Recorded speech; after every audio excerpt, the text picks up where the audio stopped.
Olá, seja bem-vindo a mais um culto da Igreja Presbiteriana de Tambaú. Esta comunidade de corações amigos e de braços abertos que recebe você, sua família e amigos com muita alegria e satisfação.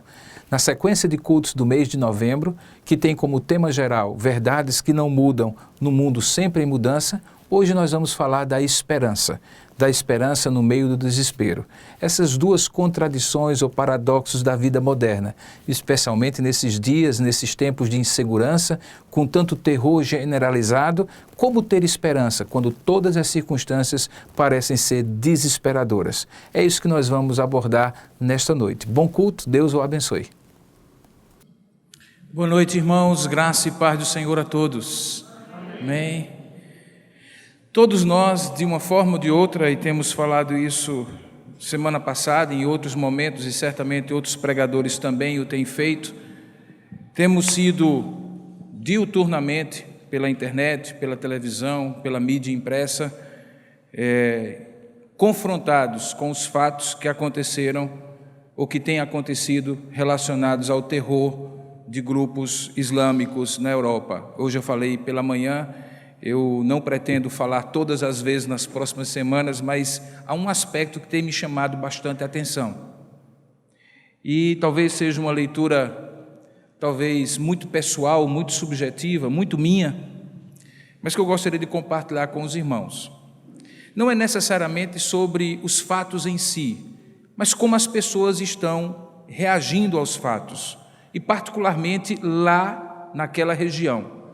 Hoje mesmo eu estava lendo uma revista semanal que tinha uma reportagem que dava um certo tom pessoal numa das partes do acompanhamento da matéria, sobre como as pessoas estavam enfrentando lá na Europa, especialmente na França, o trauma de repente, numa sociedade, se encontrar com um sentimento que talvez para nós brasileiros até seja mais comum, de absoluta insegurança, de estar se olhando e vendo as coisas ao seu redor para ver se não tem ninguém estranho ou se não tem ninguém que pode nos fazer o mal. Nós que temos convivido com esse sentimento no Brasil, sabemos bem como ele é. Mas para alguém que vive numa sociedade que não tem esse costume, a reportagem dizia que é algo aterrador. Eu imagino que seja mesmo. Mas há um aspecto que me chamou muito mais atenção na reportagem, que é a incapacidade que as pessoas têm tido de encontrar o tom emocional para lamentar o que aconteceu. Há uma série de sentimentos envolvidos. Há pessoas que falam de perdão, outras falam de vingança, umas falam de luto por aqueles que perderam, ou de luto por aquilo que está se tornando o lugar onde eles moram. No meio dessa luta, desse luto, há muito medo, muitas tentativas de explicação que confundem ainda mais, de modo que fica muito claro para mim, fazendo uma observação, talvez um pouco a partir dos meus aspectos mais de psicólogo social, que eu olho e vejo uma sociedade que não encontrou e que não tem encontrado o tom emocional certo para lamentar. Lamentar é mais do que se entristecer, irmãos. Lamentar está naquela fronteira entre a tristeza que não nos diz respeito, embora nos afete, tipo assim, alguém morreu. Hoje mesmo eu estava lendo essa mesma revista e falava de um atleta jovem que no auge da sua juventude morreu. Eu fiquei triste, porque imaginar um homem aos 40 anos de idade, fazendo um esporte em alta performance, de repente morrer de uma doença que nada tinha a ver com aquilo que ele praticava, um problema renal que não foi curado, um atleta neozelandês de rugby. Eu fiquei assim, puxa vida, deve ser horrível, né? A pessoa está no auge da fama, de repente morrer, fiquei triste. Mas se você me perguntar o nome do sujeito, eu não sei nem quem ele é. É uma tristeza distante, percebe? É diferente daquela tristeza de quando você perde alguém que diz respeito a você. Semana passada os irmãos sabem que eu perdi uma tia minha, que era uma das mais queridas e mais próximas. E esses dias eu tenho tido muito envolvimento com muitas atividades, mas todas as vezes que eu paro um pouquinho e acalmo o coração, a lembrança dela vem muito forte. Eu lamento muitos momentos que eu não vou ter mais com ela, como também a família. Você entende então que tristeza é uma coisa, lamento é outra? E que lamento está justamente naquela interface, naquela fronteira entre a tristeza comum e o luto, e que, portanto, para que você possa se vir-se do luto para superar a dor, é preciso você lamentar? Pois eu olho e não vejo naquela sociedade as pessoas conseguindo encontrar o tom para lamentar. Tem muito sentimento envolvido, muita ira, muita vingança, muito desejo de morte e, ao mesmo tempo, muito medo do que pode acontecer, e, enfim, eles não têm conseguido lamentar, porque lamentar não é fácil. Lamentar não é fácil. Há pessoas aqui no nosso meio que também já perderam pessoas, e eu vejo a luta de cada uma delas, mesmo meses depois, tentando superar o lamento e fechar o seu luto, que é tão difícil, porque a vida impõe isso a gente. Imagine que você está com uma pessoa que você ama, viva ali, e de repente, no outro dia, tudo que tinha que ser dito já foi dito, porque não há mais como ser dito, tudo que tinha sido projetado para fazer, não há mais como fazer, e ali você tem que superar aquela dor, porque a vida impõe que você supere. Não é fácil. Quando eu penso então em Lamentações, eu fico procurando na Bíblia Sagrada o que Deus tem a dizer sobre isso. E deixa eu lhe dizer uma coisa, Deus tem tanto a dizer sobre isso, que um livro inteiro foi escrito para expressar a lamentação de um homem num contexto histórico que ele viveu de perdas terríveis. Você deve estar lembrado que um profeta chamado Jeremias, conhecido na história como profeta chorão, foi assim conhecido na história, porque escreveu, além da profecia que recebeu de Deus, 5 poemas de lamentação, que juntos formam o livro de Lamentações de Jeremias. É lá onde nós iremos ler a palavra de Deus em busca do que Deus diz sobre a esperança que nos permite superar o lamento. Dentro daquela série que nós estamos ministrando nos domingos à noite do mês de novembro, de verdades que não mudam num mundo em constante mudança.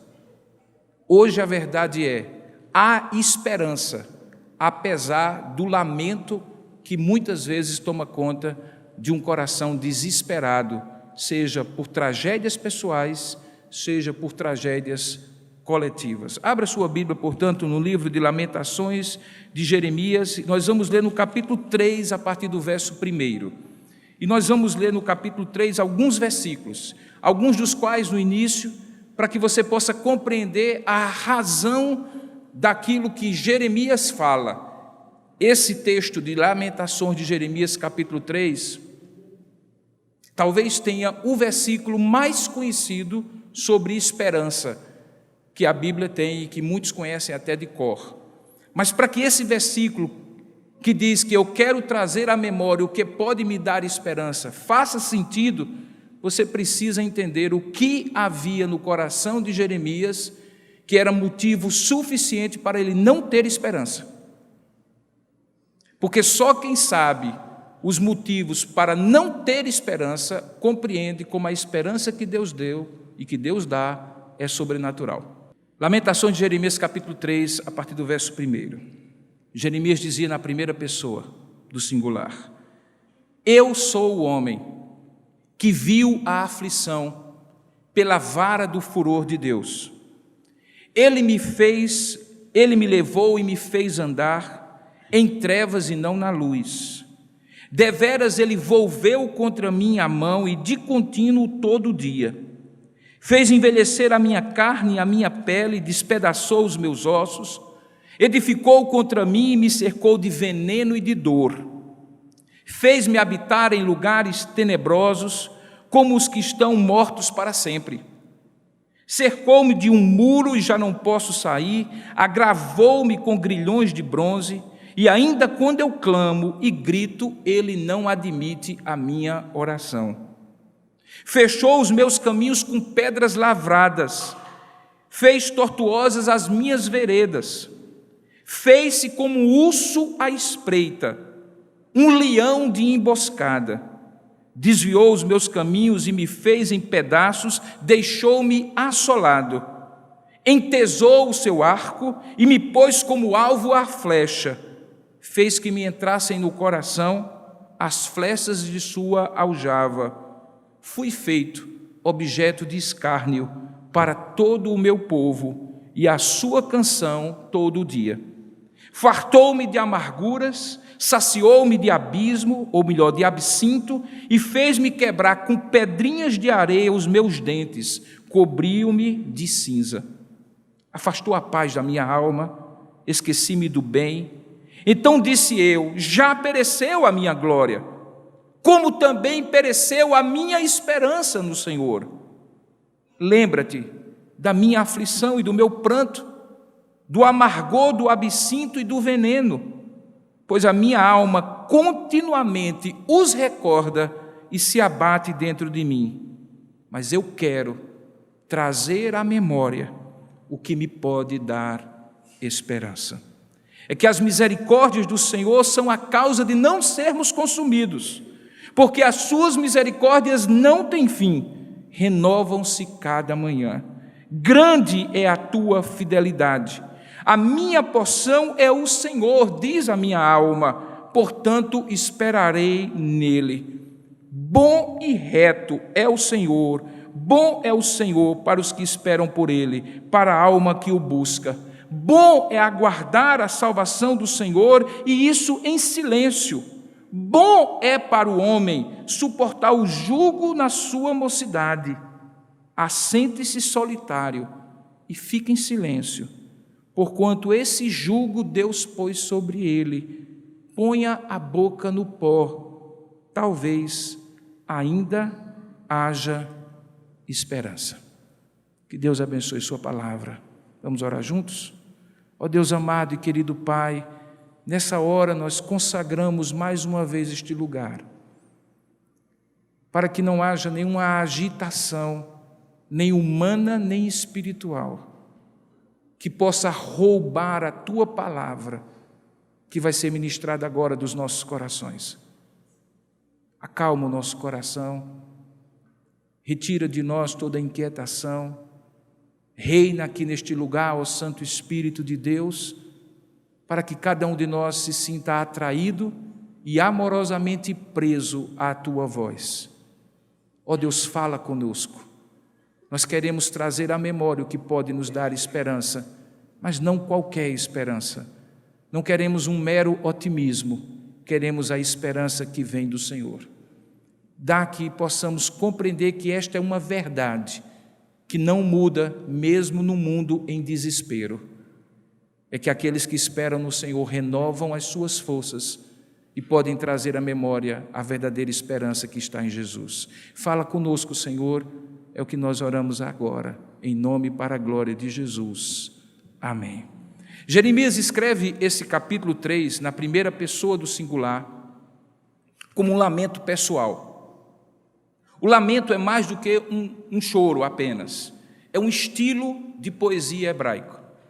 Há vários exemplos no livro de Salmos e aqui também no livro de Lamentações, de lamentos que são entoados, músicas, porque obviamente sendo poesia havia também uma melodia, uma harmonia, havia uma musicalidade, músicas que eram entoadas em momentos de tristeza. Algumas vezes eram tristezas pelo próprio pecado, e assim o lamento era um lamento de confissão, um tipo de salmo, um tipo de cântico. Outras vezes não era um lamento por confissão pessoal, mas um lamento diante dos fatos que estavam ali envolvidos e que abatiam a pessoa, e por isso ela lamentava diante das circunstâncias. Jeremias, aqui nesses 5 poemas que constituem o livro de Lamentações, lamenta não apenas por ele, pelas circunstâncias que estavam ali, mas porque ele conhecia as razões porque aquelas circunstâncias eram desfavoráveis ao povo de Deus. Imagina a seguinte situação: você faz parte do povo de Deus, você é um profeta de Deus. Você, obviamente, ouve o que Deus fala a você e, segundo o que Deus manda, você fala às pessoas. Profeta é a boca de Deus. Ele não cria histórias, ele não inventa percepções, ele não expressa sentimentos dele, ele ouve e transmite. Um profeta é um porta-voz espiritual de Deus. Mas aí, em dado momento, Deus fala ao seu coração que a palavra que ele tem para este povo é uma palavra de juízo, é uma palavra de condenação. O ano era por volta de 586, 590 a.C. O reino do norte em Israel, chamado reino de Samaria, já tinha sido levado cativo pelos assírios, que naquela época era o povo mais dominador de toda aquela região. E Deus coloca no coração de Jeremias que a segunda etapa daquele juízo de Deus, veja que ele fala aqui como se ele fosse o povo de Deus e se refere ao juízo de Deus sobre si e sobre o povo. Deus fala ao coração de Jeremias que a próxima etapa seria a queda de Jerusalém, a capital do Reino do Sul. Imagine que você sabe dessa história primeiro que todo mundo, porque Deus revelou a você primeiro que todo mundo.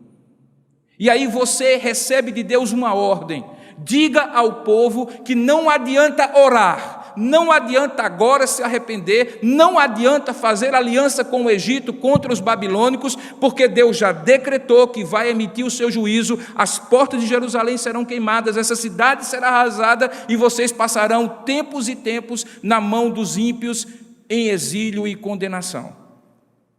Bom, quem é profeta não fazia concurso de popularidade, porque, entre outras coisas, profeta não é apenas aquela pessoa que fala sobre o futuro, mas é aquela pessoa que, por incrível que pareça, lembra o passado, da lei que foi dada e que foi desobedecida. E é isso que Jeremias faz. Ele disse: essa razão para que vocês não tenham mais o que fazer, a não ser submeter-se ao juízo de Deus, é porque vocês profanaram a lei do Senhor. Vocês abandonaram o Deus que fez com vocês uma aliança e serviram a outros deuses. Vocês profanaram o dia do Senhor, o sábado. Vocês ofereceram sacrifícios indignos diante do altar do Senhor, no templo do Senhor.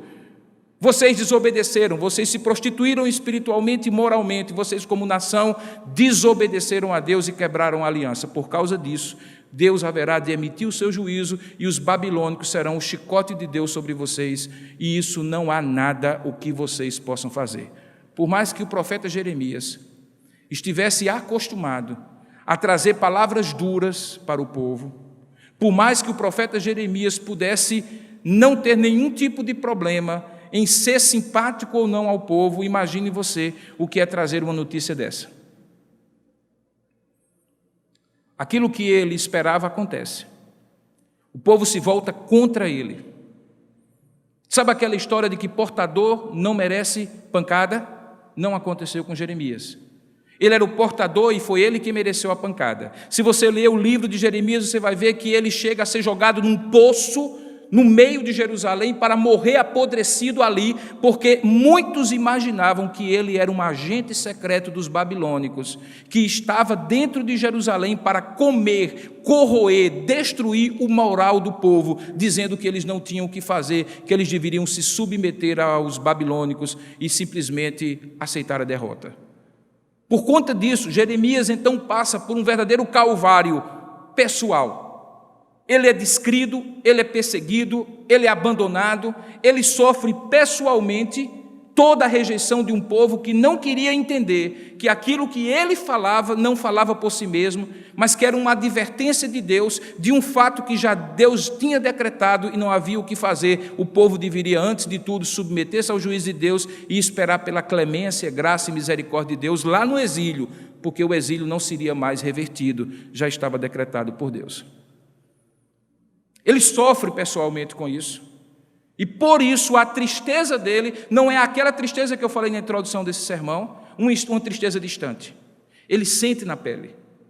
E porque ele sente na pele, porque ele era judeu, porque o próprio povo dele se levantou contra ele quando ele proferiu a profecia, porque ele foi injustiçado e sentiu na pele a dor daquilo que Deus estava para fazer, não apenas por causa da dor do povo, mas por causa da dor de Deus, que havia sido abandonado pelo povo e por isso agora julgava o povo. Jeremias então abre a sua boca e escreve esse livro chamado Lamentações.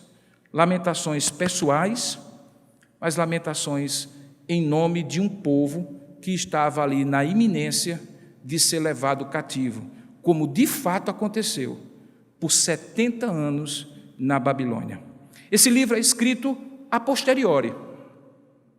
É quando já acontece a destruição de Jerusalém, e Jeremias, provavelmente lá no exílio, começa a ter a inspiração de Deus para escrever os fatos que tinham acontecido. E Deus vai então dando para ele as memórias e as lembranças do que tinha sido dito, do que tinha sido escrito, da reação do povo, e ele então começa a escrever.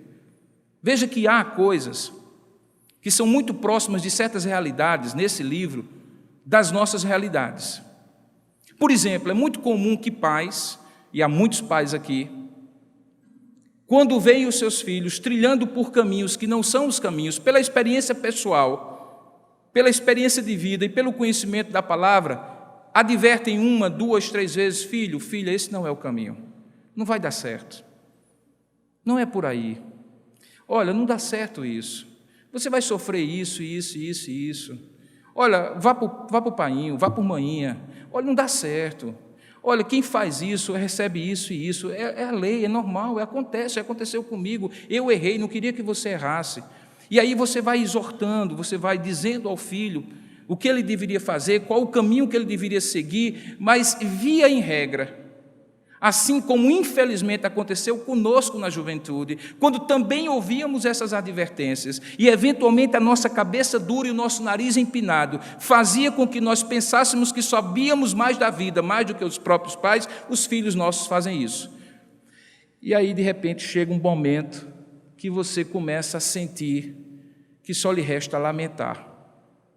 Aí vem a primeira pancada, e você vê o filho sofrendo, ou a filha sofrendo, e aí você sente a dor como se fosse com você.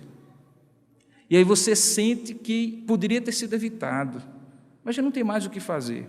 Você agora, no máximo, ora e pede a Deus que abençoe o filho ou a filha rebelde. Essa é uma situação relativamente comum. Como é uma situação relativamente comum quando, no contexto de uma nação, particularmente no momento em que nós estamos passando, muitos diziam: olha, determinadas coisas poderiam ser diferentes se a gente se posicionasse dessa ou daquela forma, social e politicamente, mas alguma coisa não foi ouvida, alguma coisa não foi prestada atenção, alguma coisa não foi obedecida, e aí todos começamos a sofrer. E, obviamente, aqueles que antecipadamente advertiam acerca das coisas diziam: agora não tem o que fazer, né? Nós estamos no barco, vamos todos sofrer. Esse é o tipo de situação que Jeremias estava passando. Veja, ele não foge de Jerusalém. Ele está no meio da circunstância e ele descreve essa circunstância com cores muito fortes. Veja, ele fala no primeiro versículo, capítulo 3, versículo 1, que ele é o homem, representante deste povo, que viu a aflição que o povo estava paravendo. Na verdade, nós poderíamos dizer assim, ele não somente viu e presenciou, mas Deus permitiu que ele antevisse, porque Deus deu a ele a profecia.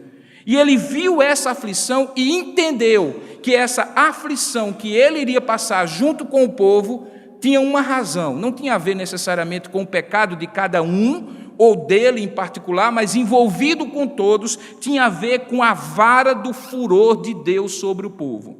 Então ficou muito claro que não era alguma coisa que, como em outras circunstâncias, eles podiam se ajoelhar e dizer: Deus, nos livra dos nossos inimigos, porque eles estão nos perseguindo porque somos fiéis a Ti.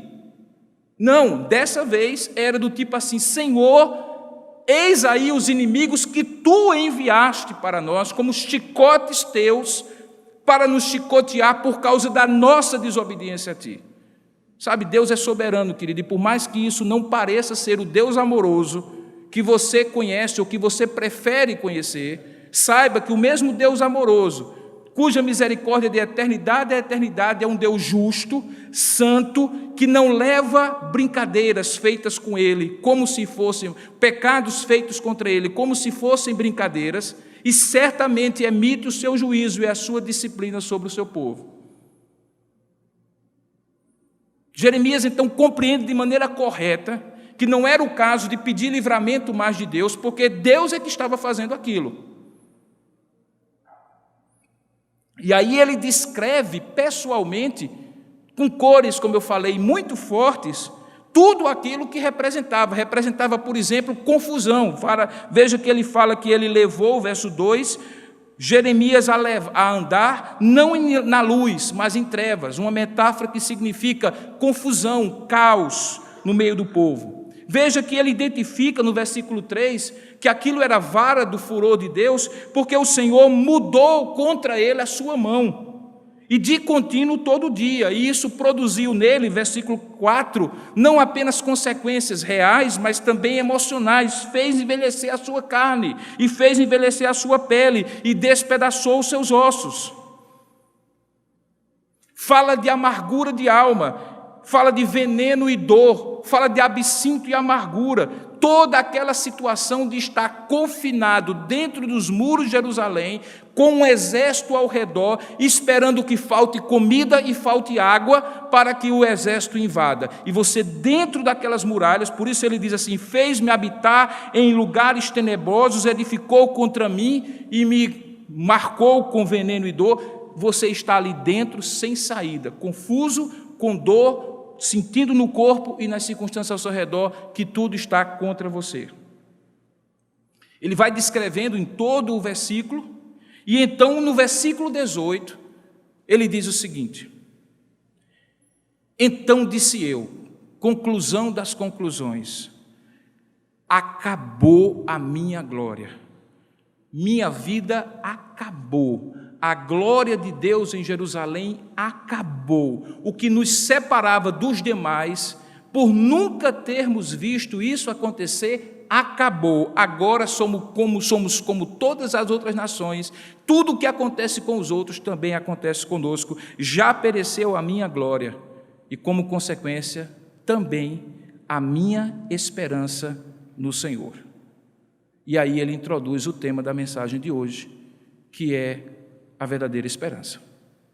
Ele então começa a trabalhar de onde é que vem essa verdadeira esperança. Porque circunstancialmente, certamente não era. Se ele fosse fazer uma leitura da realidade, tudo indicava isso que ele acabou de dizer, que a sua glória, a glória dele e a glória do povo já tinha perecido, e que, portanto, também tinha perecido a esperança deles no Senhor. Porque aquilo que era a grande confiança de Israel, que eles tinham um Deus poderoso, vitorioso, Jeová Nissi, que era a sua bandeira e que tinha vencido tantos homens e tantos exércitos e tantos reis, até levá-los à terra prometida, agora já tinha acabado. Eles eram um povo que podiam ser derrotados tanto quanto qualquer outro povo. Aí ele então diz assim, verso 21, mas eu quero tomar uma decisão. Veja que quando ele diz eu quero, é uma decisão que ele toma. Porque esperança não tem a ver, irmãos, com sentimentos. Na verdade, as grandes virtudes não têm a ver com sentimento. O amor não é um sentimento. A paixão é, mas o amor é uma decisão. A fé não é um sentimento. A fé é uma certeza. Você decide confiar em alguém, mesmo que você não veja, e naquilo que ele fala, mesmo que você não tenha como provar. É uma decisão, não é um sentimento. A esperança não é diferente. E aqui fica muito claro que o que Jeremias faz é, eu estou vendo tudo e tudo indica que não há por que eu ter esperança. Mas eu decido trazer à memória, selecionar das minhas lembranças, de tudo o que eu conheço da vida, de tudo o que eu vivi da vida, de tudo o que eu conheço de Deus, de tudo o que eu passei na vida, eu quero selecionar aqueles momentos que possam me trazer esperança. Porque se eu abrir os olhos e ver os momentos atuais que eu estou passando, estes não poderiam e não poderiam mesmo me dar esperança. A gente entende então que a esperança verdadeira não é uma leitura das circunstâncias da vida que, por serem favoráveis, pode lhe dar otimismo. A esperança de Deus, muitas vezes, é contra as circunstâncias. E por isso ela é diferente. Na verdade, você vê isso em certas obras de literatura. Van Dijk, que gosta muito de cinema, ele deve lembrar que existe uma espécie de plot, uma espécie de enredo clássico no cinema ou nas obras de arte, de um modo geral, nas narrativas de um modo geral. É quando o herói parece estar completamente perdido. É quando as coisas que estavam sendo construídas parecem chegar ao ponto do não retorno, não tem como resolver. E de repente vem aquele exército, do nada. Lembra Senhor dos Anéis? Lembra outras obras clássicas? Sempre aparece um livramento contra todas as circunstâncias. Se cria um anticlímax, não vai dar certo. E de repente o clímax vem do inesperado e do sobrenatural. Alguma coisa acontece e o herói é salvo. Tanto é que é muito fácil você saber quem não vai morrer no final do filme. É o herói. É claro que em alguns filmes mais sofisticados o herói morre. E essa é uma das maneiras de mostrar que a vida não é ideal. Ela é muitas vezes real. Às vezes o herói morre. Aqui, Jeremias está dizendo assim, eu quero trazer à memória o que me pode dar esperança, porque as circunstâncias da vida que eu estou vivendo agora, elas não me dão esperança. Eu sei que vai acontecer, eu sei que Jerusalém vai ser destruída, porque Deus falou e não tem o que ser feito. Eu sei que não vai dar certo, mas eu entendo que isso é um propósito de Deus, e porque é um propósito de Deus, eu me lembro de outras vezes em que tudo deu errado, e Deus de alguma maneira me ensinou uma lição que me livrou para o resto da vida de repetir esse erro, tantas vezes quanto essas oportunidades aconteceram na minha vida. Ele disse, eu quero trazer à memória o que me pode dar esperança. E aí nos versículos seguintes, verso 22, 23 e diante, ele dá as razões para a verdadeira esperança. A primeira delas é que a verdadeira esperança repousa exclusivamente numa coisa chamada misericórdia de Deus. O que é misericórdia? A Bíblia de Genebra define assim: misericórdia é frequentemente traduzida como amor imutável. A característica central de Deus, expressada aqui nesse texto, em seu relacionamento com Israel. Em outras palavras, misericórdia é o fato de Deus dar ao povo aquilo que ele não merece, mas que ele precisa, porque é povo da aliança. Quando Deus é misericordioso conosco, ele não tem pena de nós. Pena, além de galinha, temos nós. Pena é um sentimento que nos faz condoer-se por alguém, pensando que aquilo que está acontecendo com aquela pessoa, eventualmente não é justo. Puxa vida, tão jovem morreu. Puxa vida, tão bom acabou. Puxa vida, eu fiz tudo certo e não deu errado, e tem gente que faz tudo errado e dá certo. Quando a gente se condói pelas pessoas, eventualmente a gente sente o sentimento de compaixão, porque sente que alguma coisa não está certo e não foi justo com aquela pessoa. Misericórdia é quando a gente tem certeza que o juízo de Deus é justo, que realmente nós merecemos aquilo que merecíamos receber e estamos merecendo, porém podemos apelar a algo que só Deus tem para nos dar, que é um amor incondicionável e fidelíssimo, que nos dá não aquilo que merecemos, mas aquilo que precisamos, porque fez um pacto conosco de nos abençoar como povo da aliança. Você entende então que é aquela situação em que um pai e um filho estão de alguma forma conflitados, ou que um esposo e uma esposa estão de alguma forma conflitados, mas existe um pacto entre eles, e existe uma coisa que não pode ser dissolvida, é o fato de que um prometeu ao outro que aquilo que eles iriam viver, viveriam independentemente das circunstâncias. Não é isso que falamos no casamento, na alegria, na tristeza, na saúde e na doença, e assim por diante? Ou seja, a fidelidade que é baseada numa decisão de dar ao outro, não o que o outro merece sempre, mas o que o outro precisa. Inclusive, isso é um bom segredo para o casamento. Porque se no casamento você der a outra pessoa só o que ela merece, sabe quantos dias você fica casado? 30 segundos. Se há um relacionamento em que nós precisamos exercer misericórdia, não pena, mas misericórdia é no casamento. Porque no casamento nós frequentemente somos capazes de magoar tão profundamente as pessoas que dizemos amar, que somente um perdão misericordioso faz com que elas não nos abandonem. E essa é a essência da decisão do amor, exercer misericórdia e não juízo por aquela pessoa que nós amamos. Assim também é entre pais e filhos, assim também é entre irmãos em Cristo, assim também, como reflexo, é entre Deus e o seu povo da aliança. Ele diz então que as misericórdias do Senhor são a causa de não sermos completamente consumidos, porque as suas misericórdias não têm fim. Então, a primeira razão que ele deduz para que o povo tenha esperança é o fato de que Deus não muda, que eu mesmo sendo infiel, ele permanece fiel, porque não pode negar-se a si mesmo e me dar não aquilo que eu mereço, mas aquilo que eu preciso. E isso é misericórdia. Preste bem atenção que o que ele está dizendo aqui é que eles seriam castigados por Deus, disciplinados por Deus, os babilônicos iriam invadir Jerusalém, seria queimada, mas o nome deles não seria apagado da terra, eles não seriam completamente consumidos. Por quê? Porque Deus permanecia fiel mesmo quando disciplinava o seu povo. Sabe, quando Deus nos disciplina, Ele nos disciplina para nos ensinar, não para nos destruir. Essa é a diferença da provação de Deus para a tentação do diabo. A provação de Deus, Deus nos prova para nos aprovar. A tentação do diabo, ele nos prova para nos reprovar. Ele é o nosso inimigo, ele não tem misericórdia, ele é cruel, ele quer nos destruir. Deus não.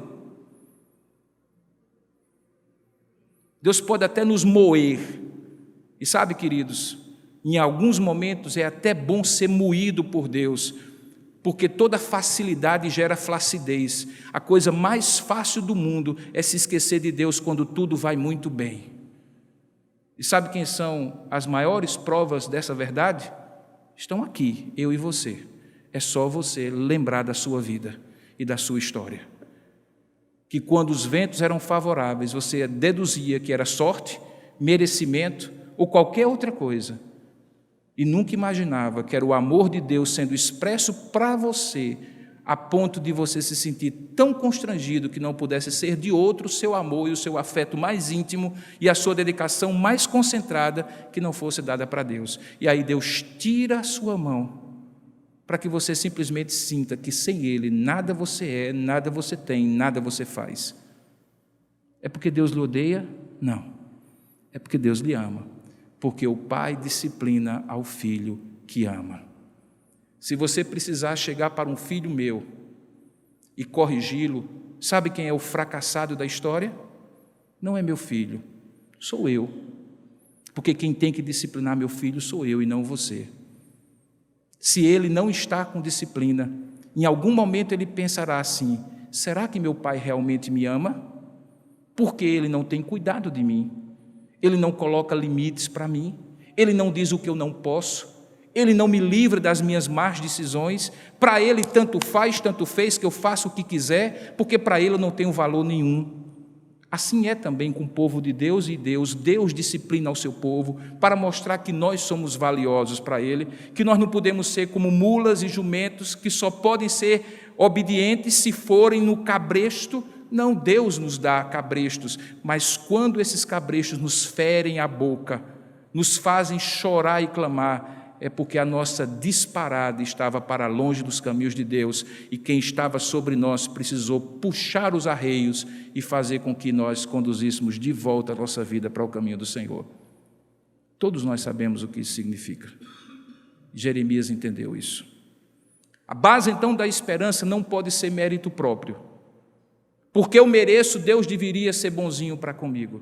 A base da misericórdia, ou a base, desculpe, da esperança é a misericórdia. É justamente porque eu não mereço que Deus, eu posso contar com Ele. E para isso eu trago à memória todas as outras vezes que eu também não mereci e Ele mesmo assim me abençoou. Na verdade, eu costumo dizer que é muito melhor você reconhecer a bênção de Deus na abundância daquilo que Ele lhe dá, para você não ter que reconhecer a disciplina de Deus na escassez daquilo que Ele lhe tira.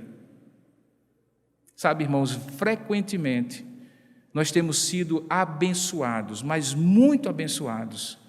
E nessas horas, por incrível que pareça, a gente faz alguma coisa que é insolente demais, a Deus: eu mereço, o Senhor tem que me abençoar mesmo, afinal de contas eu mereço. E aí Deus então mostra que você não merece, que Ele vai lhe sustentar com o mínimo minimorum, simplesmente por causa da misericórdia dEle.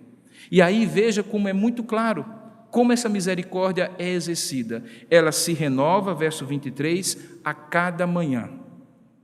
Essa expressão a cada manhã ou a cada dia, ela é repetida algumas vezes na Bíblia. Sabe o que ela significa? Doses diárias, porque se você tivesse uma dose única, não teria o efeito que você precisa ter. Veja, por exemplo, o pão nosso de cada dia. Você lembra os episódios no Êxodo, quando o povo estava saindo do Egito e Deus deu o maná? Qual era a regra? A regra assim: todos os dias vocês vão acordar e vocês vão coletar o maná para este dia. Não tentem acumular o maná para o dia seguinte, a não ser da noite da sexta para o sábado, porque no sábado vocês não podem fazer trabalho, e então na sexta para o sábado eu darei porção dobrada, e vocês então comerão 2 dias e o maná não vai estragar. Agora, se vocês coletarem dobrado pela ambição e pela desconfiança de vocês na minha provisão diária, dizia o Senhor, o maná vai estragar. E não é que estragava? Não é que estragava? O que é que Deus dizia a cada dia? Porque Deus nos ensina na oração dominical o pão nosso de cada dia. Porque aqui Ele diz que as misericórdias dele se renovam a cada manhã.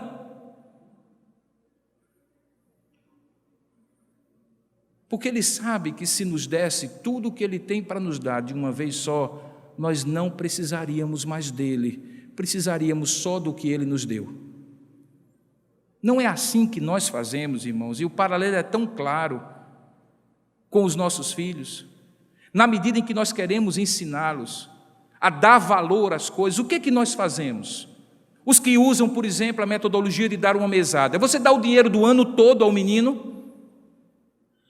Não, você a cada semana dá aquela porção e diz: olha, esse dinheiro aqui você tem que dividir por 7 partes. E todo dia você vai comprar o seu lanche no colégio, vai sobrar alguma coisa e vai sobrar alguma coisa para o final de semana. Se você usar tudo num dia, vai faltar no outro. Mas se nós que somos pais, imperfeitos e limitados, entendemos que ao darmos além daquilo que cada dia precisar, a criança não vai dar valor àquilo que nós demos, quanto mais o nosso Deus, que conhece a nossa estrutura e sabe que somos pó. Ele então nos dá o pão nosso de cada dia e nos ensina que a misericórdia dele, nós vamos depender dele a cada dia. Para que eu não faça aquilo que os americanos têm uma expressão, os ingleses têm uma expressão que é take for granted, ou seja, ter certeza de que está garantido. Quando você tem certeza que está garantido, você não dá valor ao que você recebe e nem tampouco tem afeto pela mão que lhe abençoa. Porque, afinal de contas, mais do que você, é aquilo que você dá que fica valorizado. Deus então diz: não, eu vou dar misericórdia, Jorge, mas é a cada manhã. Não, Nina, eu vou dar misericórdia, mas é a cada manhã.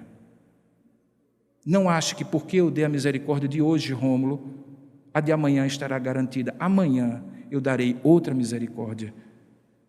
E assim Deus faz.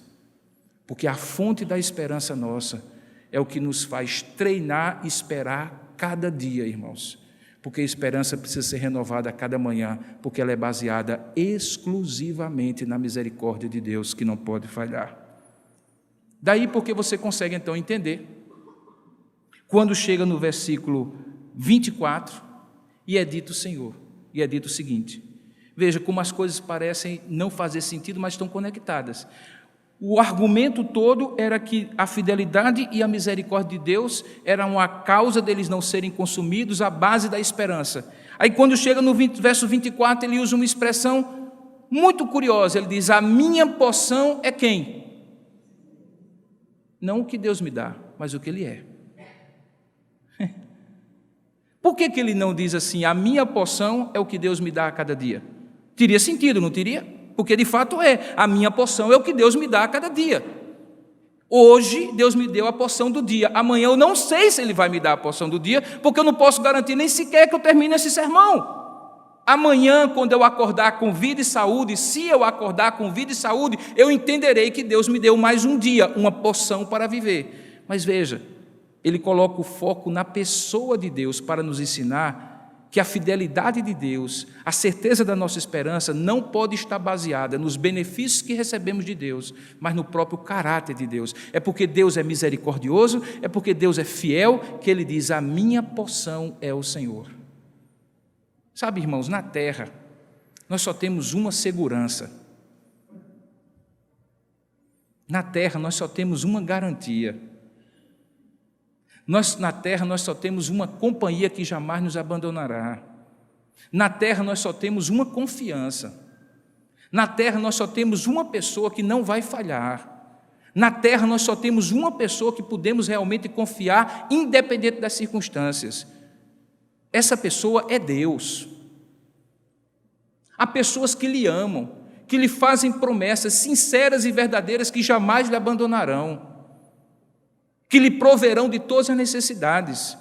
Eu sou capaz de morrer pelos meus filhos, mas em algum momento, talvez eu mesmo morrendo, não possa garantir a eles o que eu prometi a eles, porque eu sou finito, imperfeito, não conheço todas as coisas e não posso todas as coisas, mas Deus conhece e Deus pode. Se tem alguém em quem eu posso firmar os meus pés e dizer assim: nesse eu posso confiar, nesse eu realmente posso confiar e posso esperar, porque Ele não muda e jamais mudará. A sua esperança é esperança firme, porque está ancorada no seu caráter, no caráter do Deus Todo-Poderoso, soberano, Senhor da vida e da morte. Esse é Deus.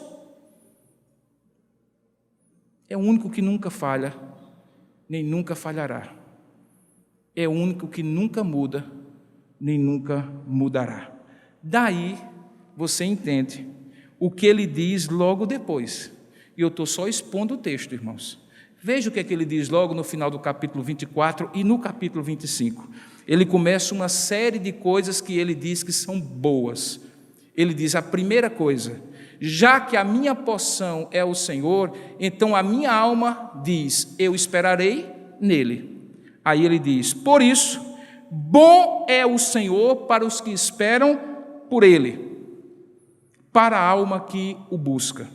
No verso 26 ele diz outro bom: bom é aguardar a salvação de quem? Do Senhor, e isso em silêncio.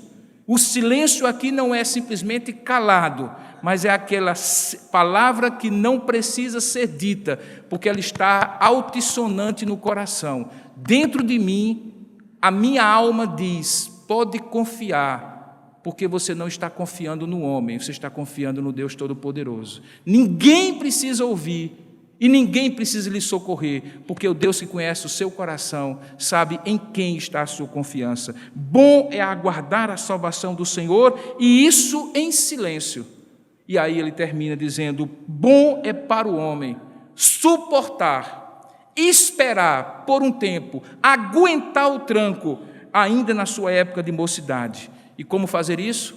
Assente-se solitário, aprofunde sua vida com Deus, fique em silêncio, porque este é um jugo que Deus põe sobre aquele que, pondo a boca no pó, tendo uma atitude de humildade diante de Deus, para ele ainda há esperança.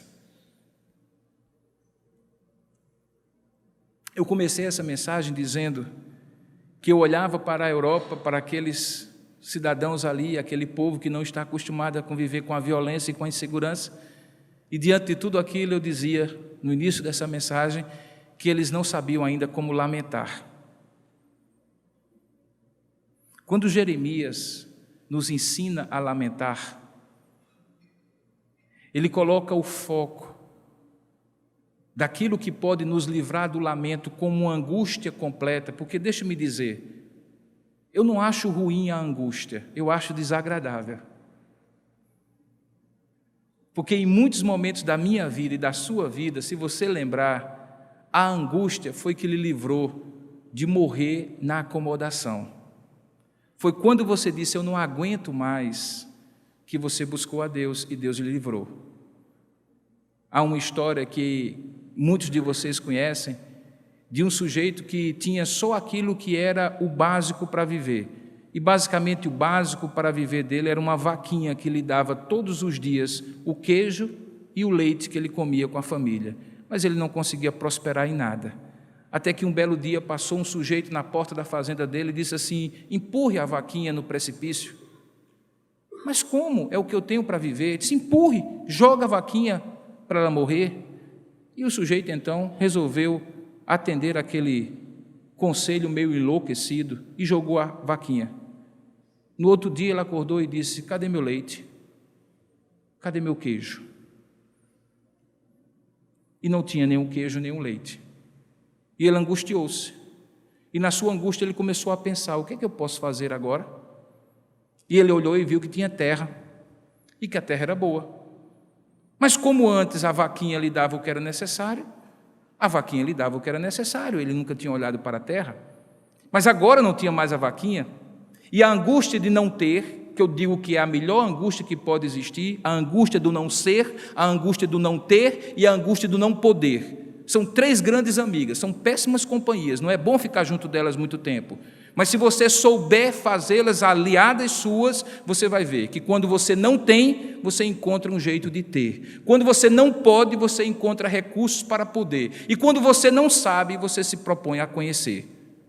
E aquele homem então resolveu arar a sua terra e se tornou um agricultor muito próspero.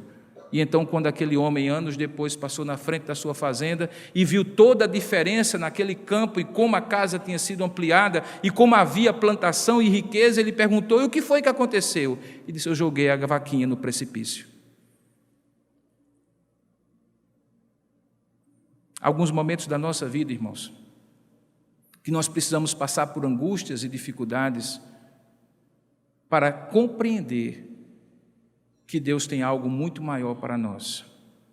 O povo de Deus passou 70 anos no exílio. E por 70 anos eles sofreram em terra estranha. Se você quer ouvir o que era o choro daquele povo, leia o Salmo 137. No Salmo 137 ele diz assim: aqui nas margens dos rios da Babilônia, eles me pedem, ou eles nos pedem para cantar músicas. Como poderíamos cantar músicas se a nossa língua se apegou à boca devido à tristeza de estarmos em terras estranhas? Se as nossas harpas e liras nós penduramos porque não temos mais motivo para louvor? Ah, Senhor, como dera eu estar em Jerusalém. E aí eles cantam toda a história do retorno. Sabe, irmãos, é quando Deus põe a sua mão sobre nós e nos tira os motivos humanos, racionais e circunstanciais para ter esperança, que Ele deseja que os nossos olhos se voltem para os motivos sobrenaturais para que tenhamos esperança. Às vezes não somos nós que jogamos a vaquinha no precipício. Às vezes é Deus que deixa a vaca ir para o brejo, para que a gente possa compreender que as misericórdias do Senhor é que são a causa de não sermos consumidos. A melhor maneira de lamentar, irmãos, é lamentar aos pés de Deus. Isso Jeremias fez. A melhor maneira de lamentar e chorar a perda é chorar a perda aos pés de Deus. E Jeremias fez isso. E porque ele fez, ele viu o propósito de Deus naquela destruição de Jerusalém e pôde ver para além daquilo que as circunstâncias lhe apareciam. Talvez essa seja exatamente a circunstância em que você está. Talvez essa seja exatamente a situação em que alguns de nós estamos.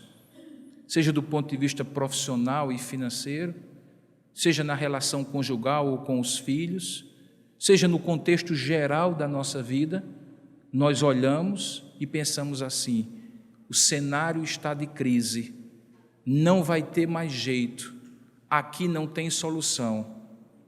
E aí, de repente, no meio do desespero, há uma verdade que não muda, é que se você decidir trazer à memória o que pode lhe dar esperança, você vai redescobrir que o que pode lhe dar esperança é que as misericórdias de Deus são garantidas para você, elas se renovam a cada manhã, porque grande é a sua fidelidade. Uma das coisas mais maravilhosas é caminhar com Deus depois de alguns anos. Depois de alguns anos, você caminhando com Deus, você vai ter um histórico, uma série histórica do que Deus já fez na sua vida, e você vai se lembrar.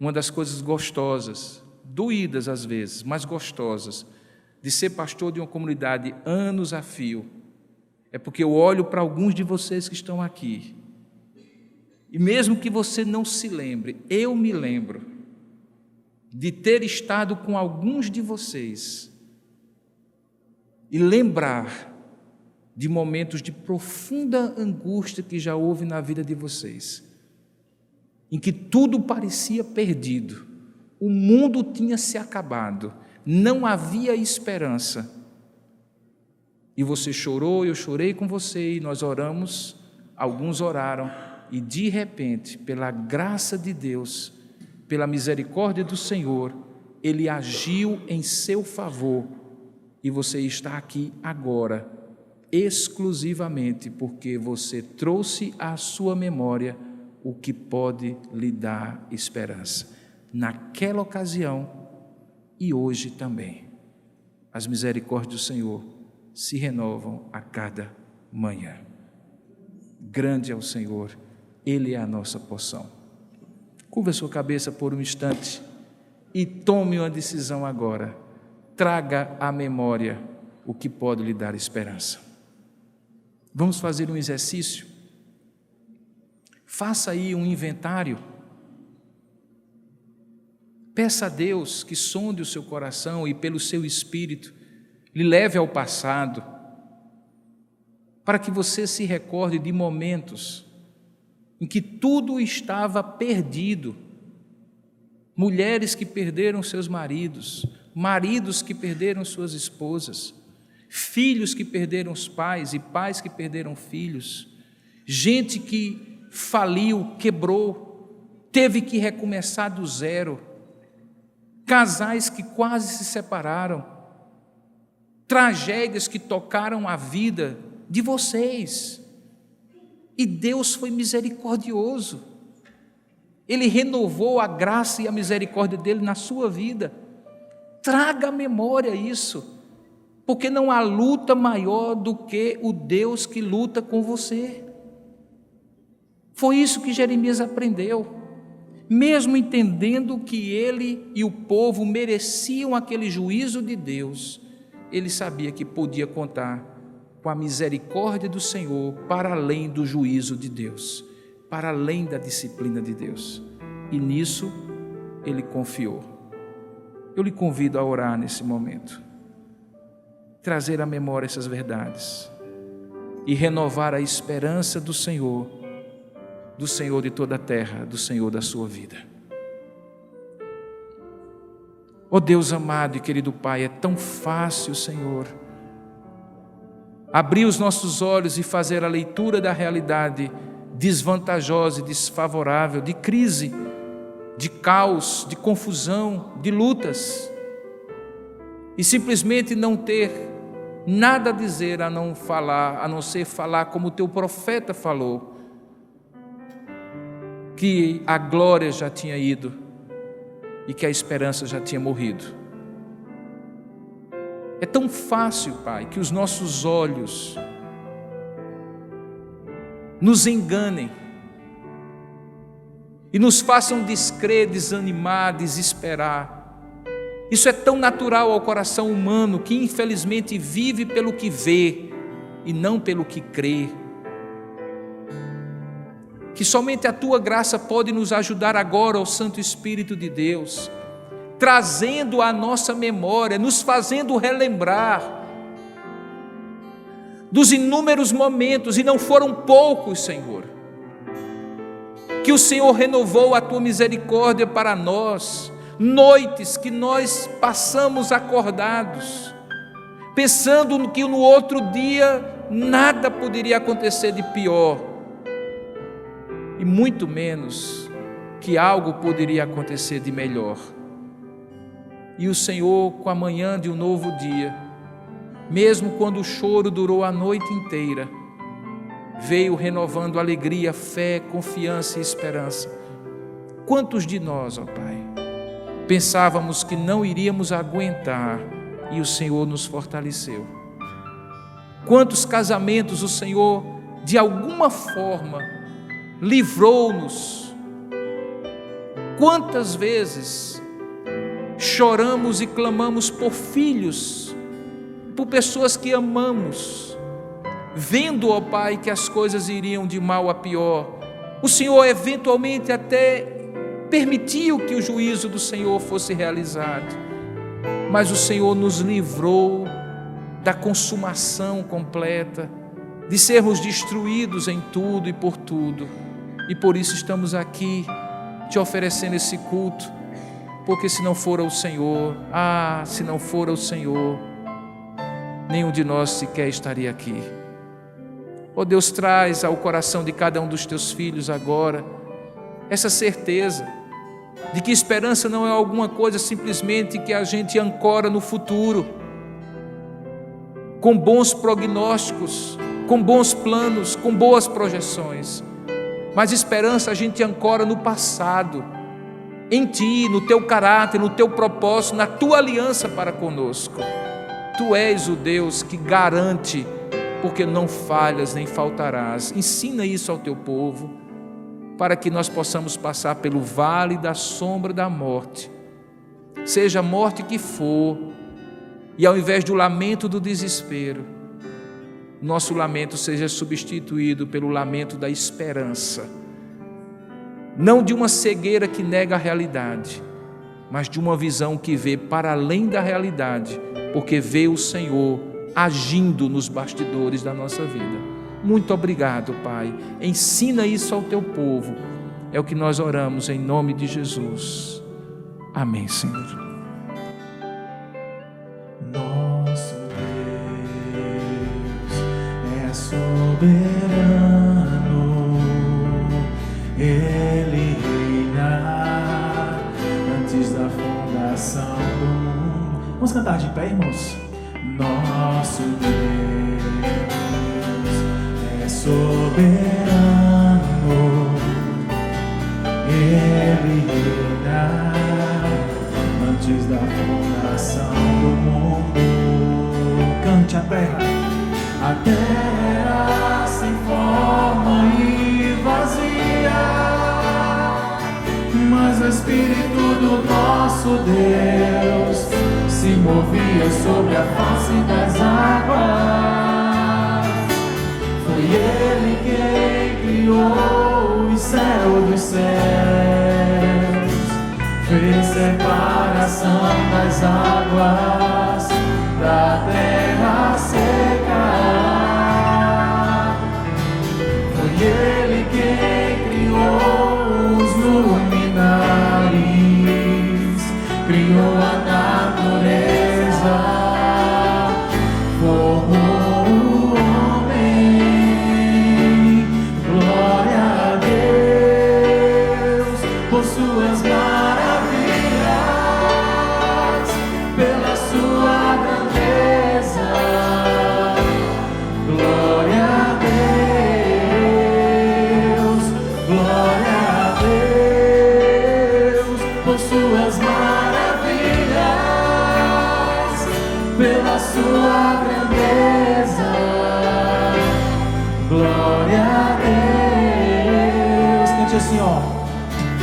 Seja engrandecido, ó Deus da minha vida. Tu és o Deus da minha salvação.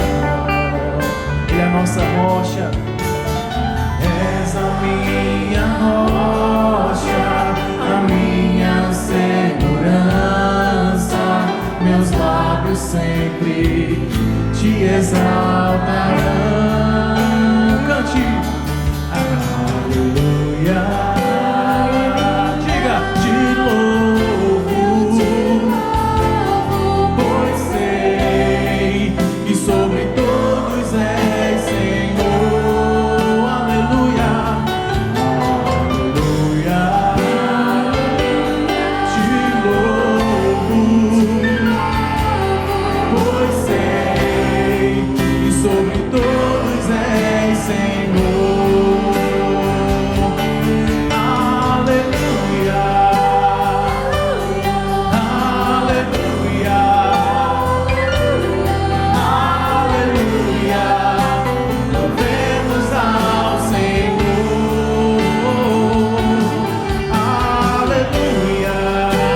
engrandecido. Seja engrandecido, ó Deus da minha vida. Tu és o Deus da minha salvação. Essa minha rocha, a minha segurança, meus lábios sempre te exaltarão. Diga aleluia. Aleluia. Eu te louvo, pois sei que sobre todos és Senhor. Os homens cantam, as mulheres respondem. Aleluia. As mulheres. Nós te louvo. Diga.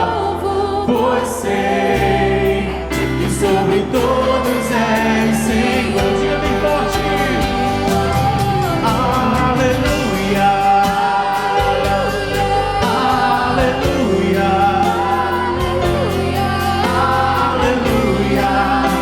Louvemos ao Senhor. Aleluia. Aleluia. Aleluia. Louvemos ao Senhor. Amém. Podem sentar, irmãos. E aí, mais esperançoso agora? Eu espero que sim.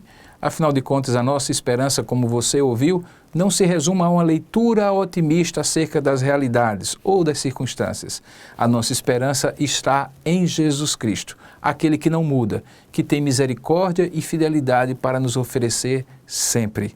Desejo a você e a sua família e todos aqueles que estiveram conosco durante este culto, que as bênçãos de Deus possam lhe acompanhar. Se você desejar estar conosco, não apenas assim, através da transmissão do culto, mas presencialmente, você está vendo aí na tela todas as informações das mídias sociais, do site da igreja e do endereço onde nós realizamos os nossos encontros, cultos e reuniões. Você será muito bem-vindo. Venha com sua família, traga seus amigos e convidados para estar conosco nesta comunidade da Igreja Presbiteriana de Tambaú, uma comunidade de corações amigos e de braços abertos. Queremos recebê-lo aqui entre nós. Deus o abençoe e uma excelente semana cheia da presença de Jesus. Até a próxima.